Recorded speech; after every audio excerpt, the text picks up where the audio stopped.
Hold on. This will be the shout out. All right. Hi, everybody. We got Coach Simons, or she's Coach Pedersen at this point, on the show. We're just starting with Coach Casey. Say hi, Casey. Hi. I proved that I would get the wife on the show eventually, but I want to start this with a very proud husband shout out that my wife is going to be coaching in a Division I lacrosse championship this weekend. Thank you for interrupting the show. Congratulations, Del Norte. Any baseball takes you want to get out there? No, none at all. Her brother is a coach at Bishop's, and she has no interest in a baseball take. What love? Oh, that's okay. That's okay. That family doesn't extend. It's okay. All right, bye. Okay, folks, welcome to the least chaotic, most respected show in San Diego high school baseball podcasting. We might be the only one, but we take the cake in all categories. 6 people watch. Hey, no. That's what you said last show. Well, yeah. But if you actually look 6 people that know this. Well, no, I thought that was an inside joke that I made, that there was only 6 people that, I don't know. We've all agreed that we do our best. And especially this year, given that Bodie apparently is literally locked up in a Mexican jail, and we don't know where he is. So it's never seen Bodie so happy. The intern to employee ratio. The intern to employee ratio is 1-to-1. 2 interns, 2 employees. And Dave is still billing me for 2017. All right, Christian Pedersen, Dave Ring, as he says hi to the interns, and we remind you that intern number 1 is a dog, intern number 2 is a baby. So as Dave throws balls at the baby, Dave Ring. Yes. It is the final week of the regular season. I would assume by the time most people are watching this, it'll be in that nether realm where we're like maybe a game or 2 left. And then the playoffs are going to be out on Saturday. We're recording this on Thursday. So let's call this the regular season is over. We can get to most of the league championships. Most of the stat numbers are not going to change. Like the home run, there might be someone that crushes 1 or 2 at the last day. The batting average, ERA, all those are probably mostly, if not entirely, decided. So largely consider this the we're coming to the end of the season shout out and celebration episode. Yes. That being said, do you want to give your final regular season top 10 and go from there? Yeah, I've got. I mean, if all doesn't break loose for Granite, we're looking at an undefeatedness season for them, and pretty incredible. I don't think we've heard anything like this in at least our tenure. I don't remember a team that hasn't lost a game. Well, this is where we would need Bodie during the regular season. This is where we need stats and information department, but he's locked up in a Mexican jail. I'll be back next week with that stat, he said. He gets paroled. I'm with you there. I don't remember. I don't recall that. We've done league undefeateds a couple of times. Right.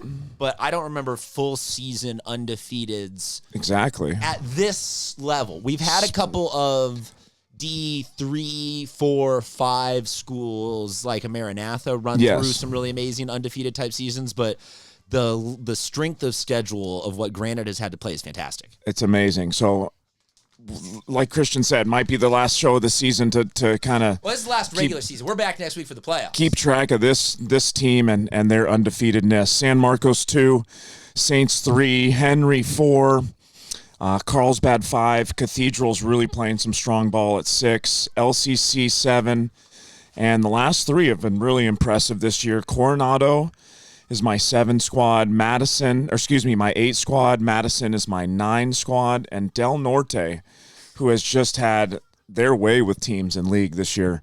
They're my number 10. Very impressive team going into playoffs. I'm very interested to kind of see if they take some of that league momentum into the playoffs. All right, you talk about league momentum. We've got league results starting to trickle in, and I am going to do my best throughout the I don't want to just shotgun through 20 leagues right now because list radio is awful and people tune out when it's just. And in this league, this. So I'm going to just sprinkle in league champs. Let's start with Vista. Congratulations on winning the Avocado League and Chula Vista. Vista and Chula Vista, North and South. Chula Vista wins the Metro Pacific. Metro Mesa, Metro something. The schools switching leagues per sport makes it very hard for my little brain to follow all the time. But we got those two. Dave, you got game balls that you want to get to? What's next? I got everything. I think we should do game balls first and end with this home run race that is. So you do game balls, I'll do some more leagues, and then you do whatever's next after that. Yeah, fantastic. So, Cathedral, like I said, they've really had 2 amazing wins against Point Loma in league play. I wanted to highlight some players in those games. Trey Godoy, he hit a home run in the top of the 7th. It was a 3-run bomb. So top of the 7th to put them up 8-7, and they won it against Point Loma. Ty Daniels got the win. This guy is a utility extraordinaire. He's pitching for them. He's playing all over the field. He's hitting really well this year. Fun fact, he transferred from Australia in the off season. Good day. Originally from San Diego, came back for his junior year and didn't miss a beat. Got a starting role, has been on the mound. Extremely impressive player. One we will hear about playing at the next level. His fastball's up high 80s, and dude can hit with a lot of pop. So very, very impressive player. Like I said, Shohei Darvish, son of Yu Darvish. He's at Cathedral. For those guys that you haven't seen this year, he's a very, very impressive pitcher with, I think he's got like 14 pitches like his dad. So I know he threw, from what I hear, he moves the ball so incredibly well all over the plate. And he had 5 innings, 4 Ks, 0 earned runs against Point Loma. I think it was a 2-pitcher game, so he didn't quite finish it out, but kind of set the tone. Trey Kotze, son of Mark Kotze. I think he's the manager for the A's, right? And like I said, we got so many big league, like the lineage here in San Diego is amazing. So Kotze went 2 for 3 with a double, 2 RBIs. I mean, this guy's been on fire this year. Hunter Harrington, 2 for 2 in this game with a homer. He's now got 3 dingers on the season. Him and Alex are an incredible duo over there at Cathedral, both committed to Stanford, as we know. So 2 big wins for Cathedral against Point Loma, who is a team that, in my opinion, very, very strong going into the playoffs, so we can't count Point Loma out of this race here. Random Mark Kotze, just interjection here. Yes, he is the A's manager. Also, part of some of the nastiest college baseball dynasties of all time. When His Cal stats State were Fullerton, incredible. Yeah, when he won the Golden Spikes at Cal State Fullerton. Right. Kind of nuts. Yeah, probably one of the best stat lines of all college players, right? Up there. There you go. But that has nothing to do with this show or anything else. That is all your game balls? No, I guess what I'm doing this week. I'm mixing in some pitching. Last week was catching. You took my job. One of the guys that watched the show was like, yeah, I was listening to the show. You named a bunch of catchers, and then you just switched and named some random dude. And I was like, well, yeah, that's kind of how I roll. So, yeah, we're just... Catchers and 1993 Cal State Fullerton stats. That's how we roll on the show. All right, man. This guy over at Steel Canyon by the name of Hunter Haas, he's got a .45 ERA in 46 innings. I think the people that have heard about him this year are the people that have faced him. I mean, he has just dominated, only allowed 3 earned runs. He's got 69 strikeouts. Eric Sim would be really proud of that number. 2 games, if you don't know who that is, look up JUCO Bandit. 2 games where he had double-digit strikeout games. So imagine in a high school game, you don't pitch more than 5 to 7 innings, right? So they get 10 strikeouts in 5 to 7 innings, just dominant. Jeremiah Jenkins over at Madison, he's a huge reason why these guys are in the top 10. He's got 70 Ks in 60 innings, along with Colin Gallagher, who's also a Madison guy, 66 Ks in 49 innings. Big reason why Madison has stayed in my top 10 for weeks now. It's been impressive that Madison's good this year. Madison's good. How impressive that I've mentioned them almost every week in my top 10 since the beginning of the year. Yeah, you've been in early on Madison since we talked just the fact that Jack O'Toole has a great baseball name. And just O'Tooling bombs over there. And then the last game ball goes to a guy over at University City we mentioned early in the season. AJ Curry, man, he's had the most quiet 80K season that I've ever, been around. It's just the guy dominates. He's got a .96 ERA. Lefty pitcher for those. Lefty pitcher. He just really hasn't been talked about as much this year because he's playing for a lower division team. But UC started out hot, was getting top 10 votes, then I think fell into the trap that a lot of times schools that are in that mid-tier do. They lose a couple in a row or bunched together, right? And then the people who vote don't do the beyond surface level digging to say something like, when AJ's on the mound and UC plays their best game, this is a team that made a state run last year. Correct. Has pieces from that state run still and threw this guy in there also. Exactly. They might not have a dog at every position all season long, so there are going to be some losses. Right.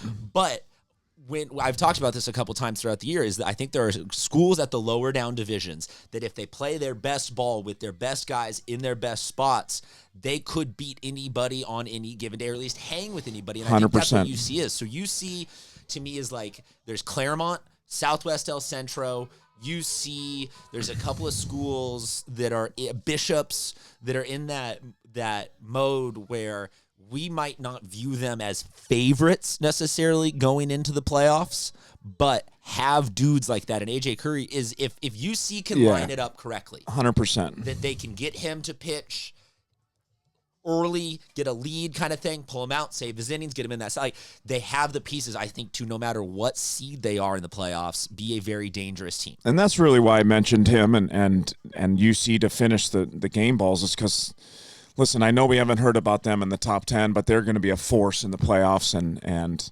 really it's a team also your that's alma mater, and you're every bit entitled and correct to just preach about your guys. Oh, thank you, sweet Pete. Okay. Hey, intern. You said, did Dave talk more about Point Loma and Ramona? Talking about Point Loma and Ramona.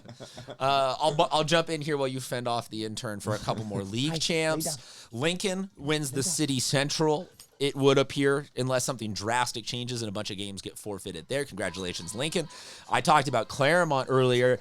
They are going to beat La Jolla, it would seem, for a league championship there, which is awesome. Congratulations, Claremont. Fantastic. La Jolla Country Day, they are in the lead there of the Coastal, but Santa Fe Christian had a big walk-off win there. San Marcos in the Coastal North County, they are currently sitting atop there. Coronado has had an epic battle with Madison, but Coronado looks like they will win City Eastern.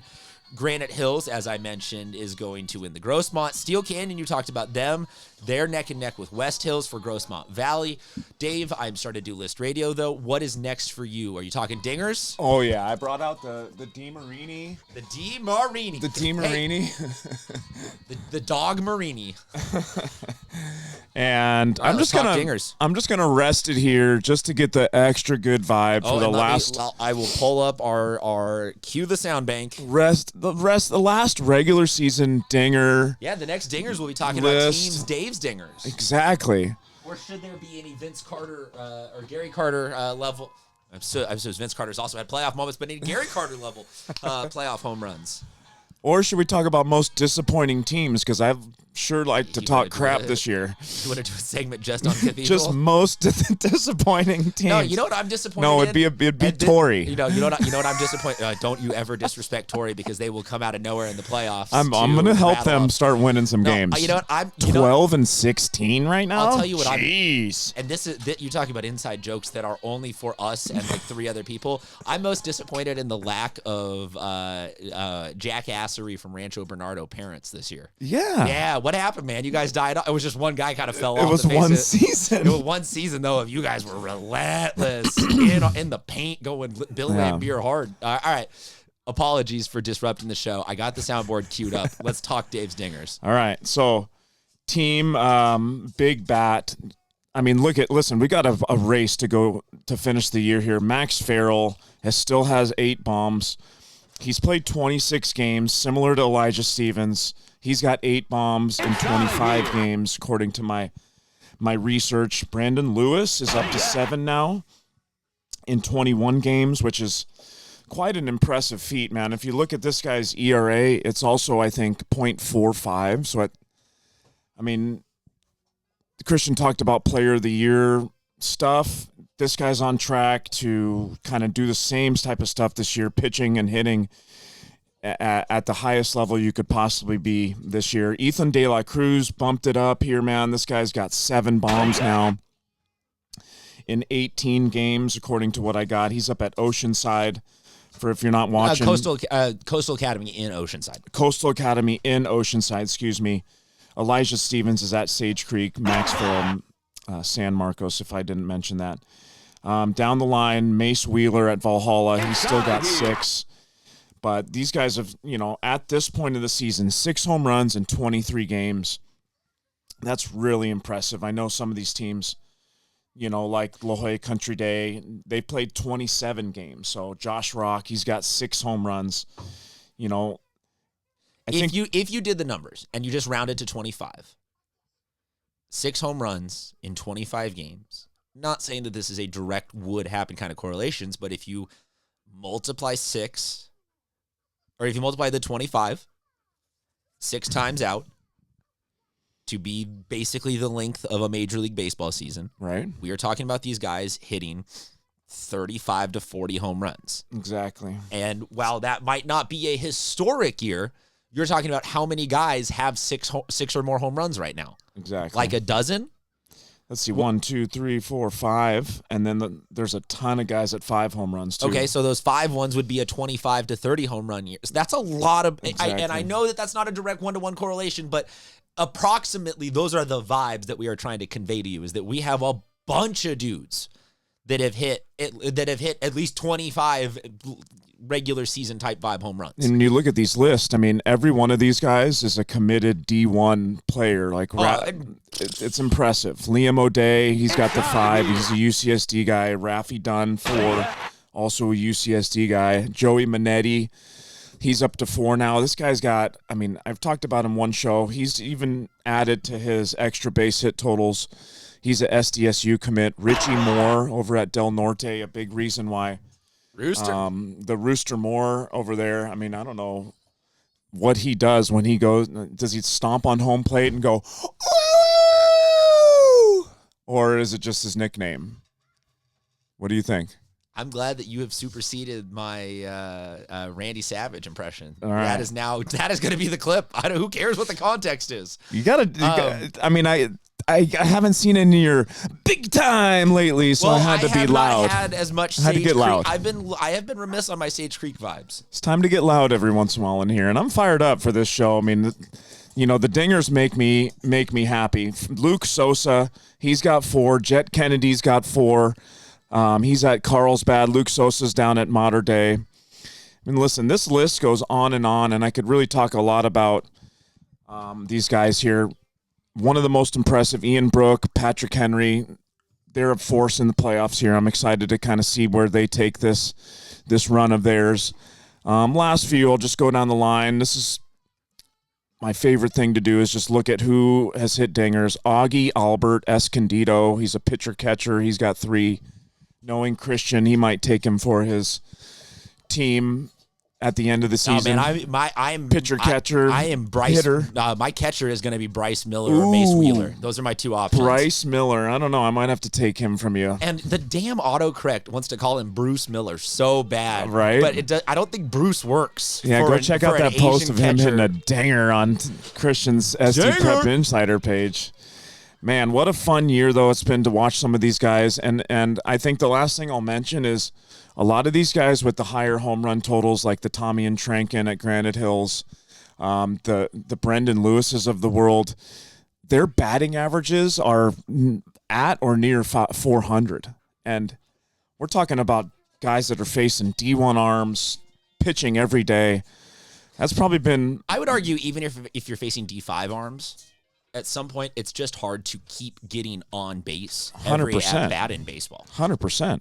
So to me, that's been the most impressive part of some of these guys' high totals, is that they're also hitting for high average, and that will play at the next level. Brendan Lewis, Arizona State commit. The ball absolutely flies. Oh, it's pitching on the moon, man. In those pitching on the moon. In those parks out there. So, Kian Vu is a perfect example of a guy that kind of took his San Diego swing from Point Loma and is just hitting moon balls over at ASU. So, man, what a fun finish to this season here. And hopefully we can get a regular season winner in this dinger department. I don't like ties. I want undefeatedness and we don't to count, go away. I'm assuming on we dinger. don't count playoff numbers. Yeah, but I think they'll put them on the list. So, yeah, hopefully someone hits one in the next day or so, and we just have something to talk about where because to me, we have a dinger leader. If you could be the dinger leader with like a walk-off to win if Brendan Unreal. Lewis could win it, Unreal. to hit a walk-off to win the Open division. Unreal. It'd be so cool. If he does that, and I'm not saying that he will, but if he does that, he has to be. Like, if he wins the home run title, he has to be the player of the year again. Well, we've got a couple days to finish this week, and which if we're talking about a guy in San Diego winning, like Brendan Lewis, if he could win back-to-back CIF Players of the Year. I know that CIF Player of the Year is not a indicator of like overall major league possible success, but in a city that has produced the level of talent that San Diego has produced, to think that somebody could be two times in a row out of your 4 opportunities to be it, the CIF Player of the Year, you got to assume that that's a dude who's going to go on to be pretty special at the next level. I want to was that all the dingers? Yep. All right, I want to shotgun through a couple of the stat categories. Batting average, Chris Alcaraz from Borrego Springs is most likely going to finish the season hitting over 600. Cole Solders and Xavier Renteria, Cole from Cathedral Catholic, Xavier from Victory Christian. They are also they are numbers 2 and 3 in batting average. Over in RBIs, we've got Drake Keel from Liberty Charter is going to win that one with 44. Jacob Shawcroft from Mountain Empire, 40. Liam McGinty from Escondido Charter is going to be number 3 there. We're going over to slugging percentage. Apologies for reading off. Cole Solders, he might be having the best offensive. He might have to be the other catcher with Bryce Miller, Mace Wheeler, and Cole Solders being the 3 catchers. Ethan De La Cruz and Mace Wheeler all winning the slugging percentage, gold, silver, and bronze bats that I just made up. Stolen base has been a fun one to follow all season long. Diego Castro, I was really rooting for him to break the 50 mark because, as I said, when you extrapolate out you play 25 games and then you multiply that out 6 times, if he 400 stolen bases in a big league season. Yes, that 300. It would be 50 times 6. It would be on pace for 300 stolen bases. Yes, which would just that's how catastrophic. He's at 46, so I'm thinking he's going to fall a little bit short. So amazing. But Hector Fuentes also up into the 40. Congratulations on a great season for both of them. Over to the pitching side, and these are not all the categories, but we will have all of them on our Instagram. Zane Nordquist at 105 strikeouts. Carter Tucker, the only one over 100 this season from Imperial at 103. Christian Garcia from Claremont at 97. So congrats to those 3. For the wins on the mound, that's not always a category that is reflective directly of your pitching. Sometimes that's situational for your run support and everything like that. But Ryder Taylor from Escondido, 11 wins this year. Wow. Dave, I like multiplying by 6. Be a 66-win season in the major leagues, which... Dog. Justin Jarrett from Ramona won 10 games this year, and Johans Guerrillo from Foothills Christian won 10 as well. Oh, do we need another snack? Please. Shout out to Little Belly's Organic Sweet Potato. There you go. Tething. Yeah, sure. These are pick-me sticks. I'm raising a pick-me girl. Tething crickets. Let's see, and then we will finish out. I apologize for nothing. We will close out with ERA. This one has been really interesting to me. Luke Naglev from CCA. Is going to get it done. He is going to throw a complete season 0 ERA. 18 and a third right now is what's been registered on Max Preps. So if he was at 4 or something like that, I'd be like, oh, that's cute, but whatever. That's not the thing. He's gonna throw an immaculate season of almost 20 innings, which is really, really that's a big size. That's a sizable amount. That is. Declan Higgins, who is right behind him, same number of innings at a .39 ERA, and then Cody Capoletti, who last season threw a no-hitter. This season, we have done a disservice of not covering what kind of a good baseball player he has been. .43 ERA. Dave, I will close this out just because, I'm a pitcher. I love my pitching. How many guys do you think in San Diego are sub-1 ERA with qualifying innings this year? Well, just because of the fact my game balls were kind of geared towards that. I cheat, and I was very impressed. All right, with so if those. you cheated, get Let's the right say answer. 10. Oh, 24. That's gnarly. 24 guys with sub-1 ERA. We'll go one. Wow. We'll go one further, and we'll ask you how many guys do you think have sub-2 ERA? Let's say 12. 12 more, or just 2 more in addition? 12 more extra. We are looking at 64 more, so a total of 89 guys in San Diego this year will have sub-2 ERAs, which to me is... No wonder there hasn't been any double-digit dingers. You're right. This year. Damn you pitchers getting too good at your jobs. Damn you. Why couldn't you guys just let up some home runs? These kids and their pitching specialization. All right, Dave, anything else for the regular season? No, man. All right, That's man. good. Thank you, everyone, for tuning in. Thank you for my wife for actually being on an episode, and we'll talk to you guys later.